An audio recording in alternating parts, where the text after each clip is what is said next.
All right, everything is started. The stream is going. We are connected to Zoom, and we got 1 minute left to go.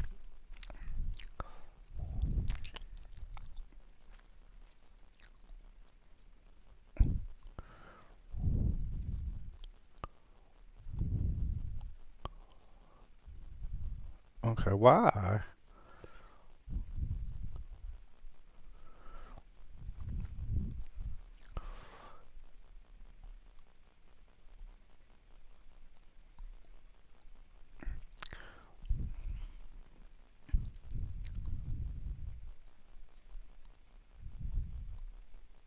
All right, it is 10 o'clock a.m. Eastern Standard Time by my time, which is Atlanta time on the East Coast. I will not do that corniness of good morning, good afternoon, good evening, all of that. I guess I just did it. I would never do it again because I hate when people do it. It is morning here. It is a great day. Let me tell you this. Yesterday was 78 degrees. 78 degrees in Atlanta, Georgia on February 7th, 2019. And I called off from work. Man, I'm the boss, I'm the owner, right? But clients, it was like when the guys in the old business movies would say to their secretary, clear my calendar for today, reschedule everyone. Man, I did that the minute I heard it was going to be 78 degrees outside in February, right? And that was life, man. That was life. I got a veteran friend by the name of Ken Mitchell. I've been knowing Ken ever since I became blind, which is about 14 years ago, right? And every time I talk to Ken, he says life is good.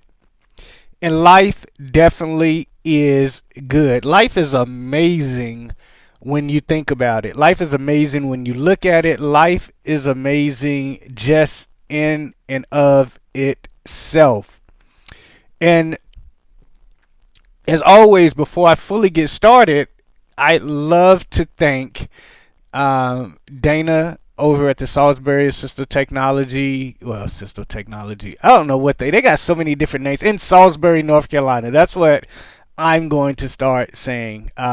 Dana, um, I want to interview her. As a matter of fact, I need to check on that. Has anybody ever interviewed a federal employee, a great person? I don't know. Huh? I'm gonna see. I'm gonna just ask. You have not because you ask not. So we're gonna find out. She's listened to a lot of our interviews. Um, and then equally as important, thank you guys that are veterans that have fought, that are now home, wounded, that are now you're now home, you're blind. Thank you for fighting. Thank you for your service. And just as equally important is everyone out there that is fighting the good fight, whatever that good fight is. But today we're going to talk about the quality of life. What does it mean to you? What does quality of life means to you? When you break it down to the lowest common denominator, when you get down and dirty, when you take a deep dive, right? What does it mean to you? Think about it. I'm going to take a sip of coffee.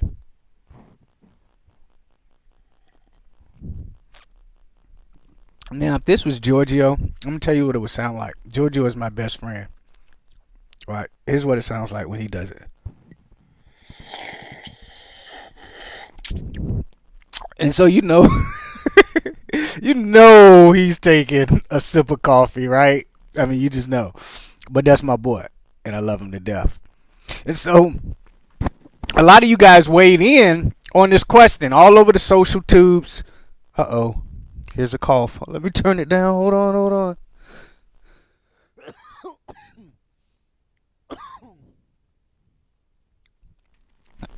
All right. And so you guys weighed in. Did I turn out the right one? Yeah, I did. All over the social, all over email of what quality of life means for you. And so if we had to break it down by percentages, we had 10% saying one thing. We had about 25% saying another thing. And then we had the other, hold on, if we had 10% and 25, that's 35. So we had the other 65% saying this other thing. And so we're going to go smallest to largest based on you guys' response. And it shocked me. Well, it didn't really shock me, but I thought this 10%, which was basically employment, would be a lot higher. And it really, really did bother me because I love to work. I mean, I tell the story all the time. I've been working since I was, I mean, my mom made me work for free when I was 8 years old, running up and down, because I'm the oldest of seven kids, right? So my mom has always had me working. But I remember going to get my work permit. I was excited. My mama used to tell me from a little boy, listen, you have to go to work. You have to go to work. If you don't work, you don't eat. And so I've always believed in work. And so I remember going to get my work permit, and then I was eligible for work, and then I would go to the different shops around Virginia, where I'm from, and ask people with the help wanted signs if I could help and they could pay me. And I got a lot of jobs, right? And it was only after learning exactly, what they were looking for and why they initially wasn't hiring me. But once I got the formula of what people wanted as far as work, oh man, it's only one job that, well, two now. I'm 42. It's only two jobs that I've applied for, that I have not gotten. And what's ironic is that they're both in the disability realm. This is crazy.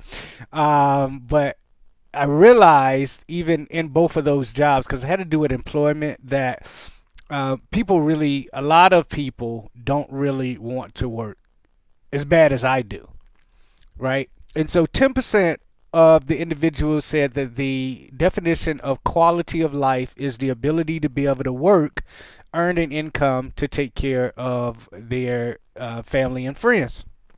Well, not their friends, to take care of their family, right? Excuse me. So that's 10% work, based on the people who weighed in.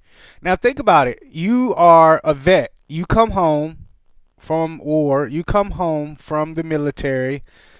Um, I mean, you've worked.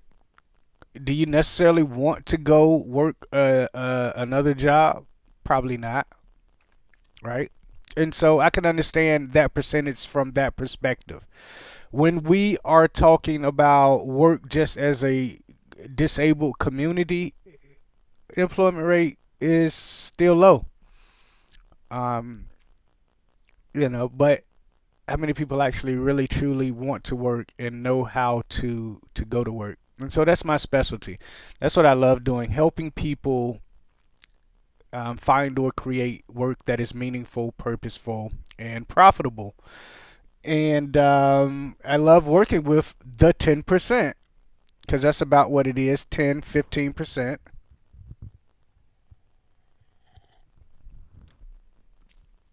of individuals that are disabled that would like to go to work. So that's a good thing. The second, the 35%, was health.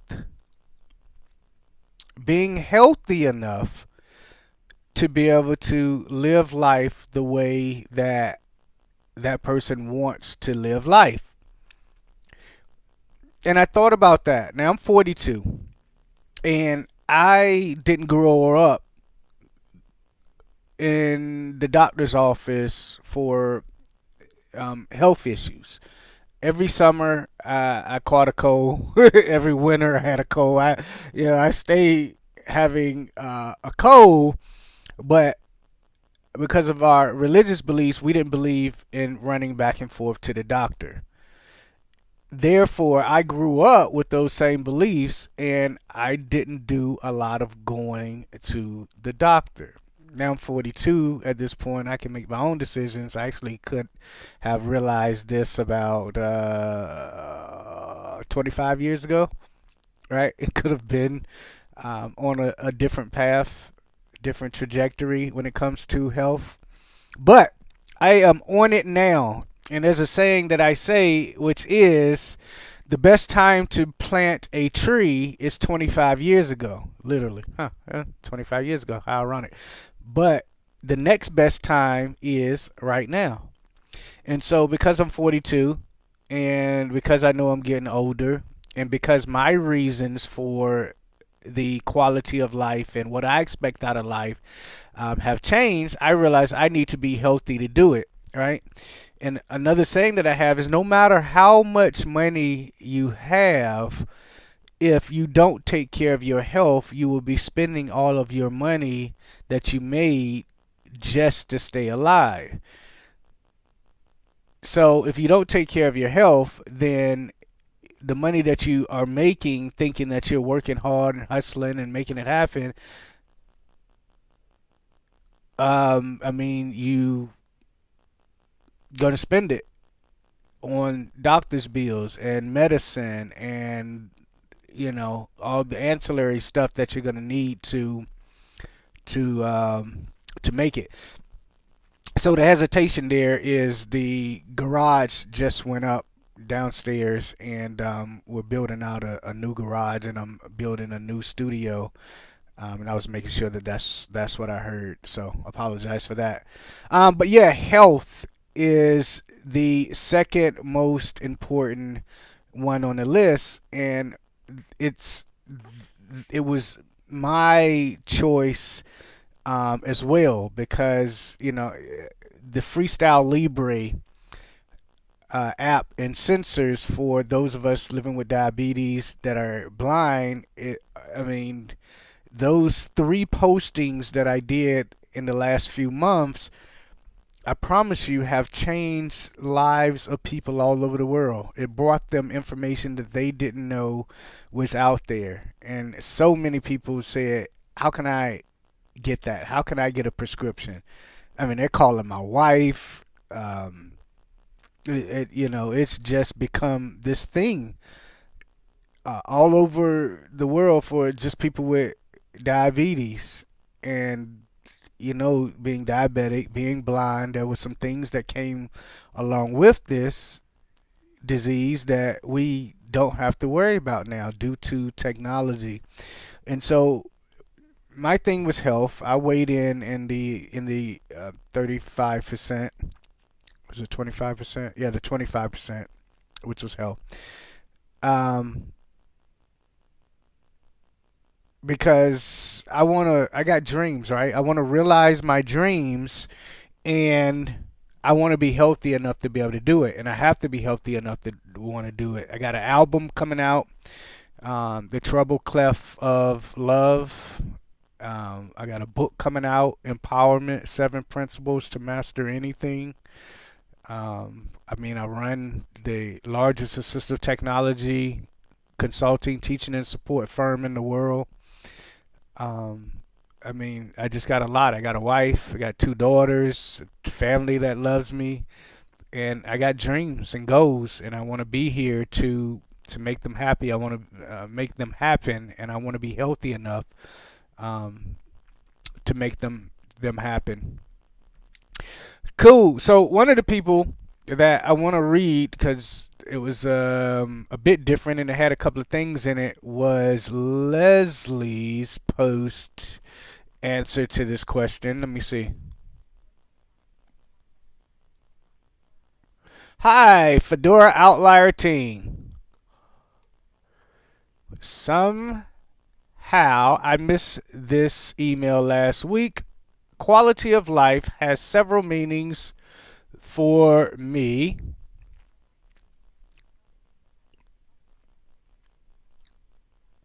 She values um, she values other people. Oh, being able to connect with other people and help them make their lives better for themselves in whatever way she can. She loves learning, reading, and creating audible art. She said, "This feels so lame. I never thought about how hard answering this question would be. I wonder why it's hard. It should come very easy to me, but it doesn't. Oh well, this is the best I can do." It actually is a hard question. It's like asking people, what are your gifts? Asking people, what are their talents? Asking people what it is that they want to do with their life. Sometimes it is hard. Um, but, your response is indicative of a lot of individuals in America, just in the fact that it doesn't come easy, the fact that it isn't the most simplest, easiest thing to answer. So, Leslie, South Carolina, definitely always appreciate your responses to the things that we put out there. Keep making it happen. All right, and so the other percentage, we got 25, 35. The other 65% was da da da da da da. Oh, let me give you a drum roll. The the top quality of life feature response was, you guessed it, family and friends. So I love family. I don't have too many friends, but I get it, right? I'm a introvert even when it comes to family. I like chilling, being on the computer, creating, um, being inside my own headspace, that type of thing. I have two friends, and people say if you have more than one best friend, or more than one friend in life, you're doing better than most. I have a female best friend. I have a male best friend. I'm like the father that has, the daughter and the son, and he's it. Two shots and you're out. You get everything that you could ever want. And so that's me. Family, my youngest brother, and that was a group text. I think it was my youngest brother. Somebody in my family just got their CDL license, and so I'm super excited for that. And it's a lot of nieces that I have, just because I don't know what's up with all these girls. Still got my mom, my dad, and like I alluded to in the beginning of the conversation, I'm the oldest of seven. Um, so big family, all of that great stuff. But yeah, you want to be around to enjoy your family. You want to be around to be able to share holidays and to be able to get together and laugh and joke and talk about when you grew up. I talk about when my mom whooped my butt all the time, and I think that DFAC should investigate that. I mean, if we can go back 30 years on Bill Cosby, we can. No, I'm just playing. Stop. We can go back to when my mom was killing me. Nah, She is a great mom, and it's amazing. So listen, guys. Thanks for weighing in on this particular question. I just wanted to kind of gauge at the beginning of the year exactly where people was at. So let me give you guys a tip of the day, a technology tip of the day, and a assistive technology tip of the day. You guys know now, and hopefully you do, that technology is now mainstream. It's everywhere. It's assistive technology. It's technology. It is available um, to us. We can talk to Alexa, like, Alexa, what time is it? It's 10:19 a.m. 10:19 a.m. And so you'll notice that everybody's Alexa across the world just went off because I wasn't supposed to say Alexa over the airway. So hopefully you guys have your earbuds in and it didn't set off your Echo device. But the tip is if, hey, person just came in. The tip is get yourself a Amazon Echo device. And you can get in with the latest and greatest. Matter of fact, it's so hot that they barely can keep them in. I've ordered a total of, let me see, one, two, three, four. Hold on, one, two, three, four, five. I've ordered six of them, right? These Echo Dots, third generation, they have them on sale for $29. They even allow you to do payment plans if you don't have the whole $29. You can divide it up into 12 payments. Something, I mean, something crazy like that.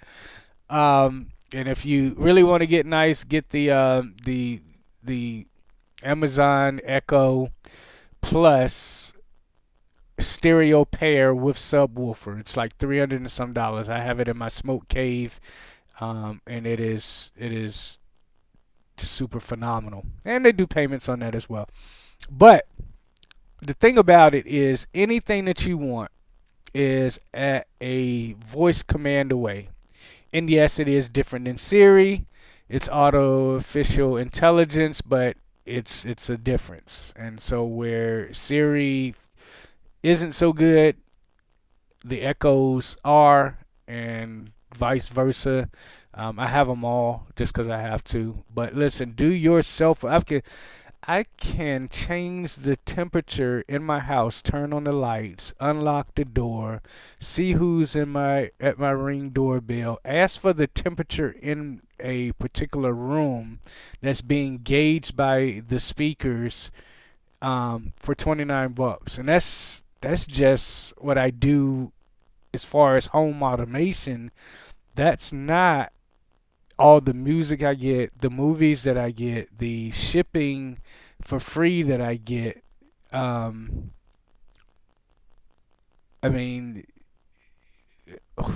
what's the other thing is this, man. You can use them as intercoms around the house. So here's an example, right? I talk to it and I say drop in on Regina's Echo. That's my wife, and she might be in the bedroom, and I can say, hey Regina, and she'll talk to me from the Echo that's downstairs, and I'm all the way in the office, all the way on the other side of the house, you know, and it's like the old what do you call it? See, I'm getting old.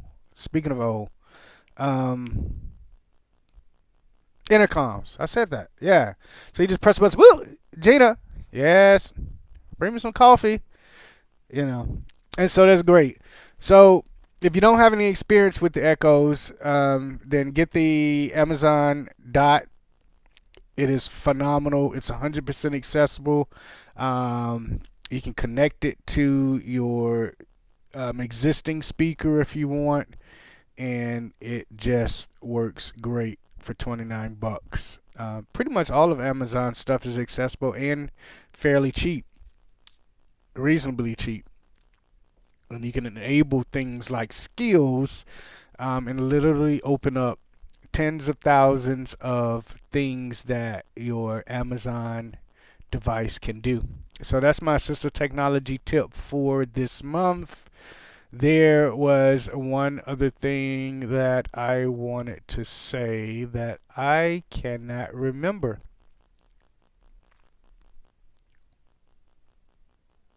Uh, okay. Well, anyway, look out for next week, next month. I'm sorry, next month, and the first Friday of next month. And we're going to go over these very devices, and I'm going to show you and talk to you about a lot of the features, and hopefully you can go out and get you one. So, this is Vashawn Jones. I am the visionary of Fedora Outlier LLC, and what we do is we teach, not train, we teach individuals to find or create work that is meaningful, purposeful, and profitable using the technology available to us to make it happen. And we also help to improve the quality of life for those of you out there who desire the altitude of growth, if you will, the empowerment. So that's what we do. And we do it because we love you guys. And as usual, you guys know that I believe in changing the world. So let's change the world. And let's change the world together.